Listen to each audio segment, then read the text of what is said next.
ఎవరికైనా ఏదైనా శుభం కలిగితే ఆ శుభానికి కారణం ఎవరు అంటే శంకరుడే. నేను చెప్పట్లేదు ఈ మాట, శాస్త్రములు చెప్పే.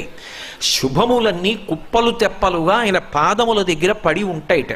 ఆయన అనుగ్రహించాడు అనుకోండి, ఓసారి ఇలా అంటాడు అంటే అది ఎగిరి వెళ్ళి ఇంటికి తోరణంగా పట్టుకుంటాడు. అందుకే ఒక గడుసు కవి ఒక మాట అన్నాడు, నేను ఓ పువ్వు పట్టుకొచ్చి మీ పాదాల మీద వేశాను అనుకోండి, నేను వేసినది ఏది పువ్వు, మీ పాదముల మీద ఉన్నది ఏది పువ్వు. నేను ఒక పువ్వు పట్టుకెళ్ళి మల్లికార్జున లింగం మీద వేశాను అనుకోండి, పరమ ప్రేమతో వేశాను అనుకోండి, ఆ పువ్వు ఓ ఏడాది తర్వాత నా ఇంటి మనవడు. నేను ప్రేమతో వేసిన పువ్వు 2 ఏళ్ల తర్వాత నా ఇంట్లో మనవరాలు. నేను ప్రేమతో వేసిన పువ్వు నేను కట్టుకునే ఒక ఇల్లు. నేను వేసిన పువ్వు నాలో కలిగేటటువంటి భక్తి. నేను వేసిన పువ్వు ఏ వయస్సులో నాకు రావాలో ఆ వయసు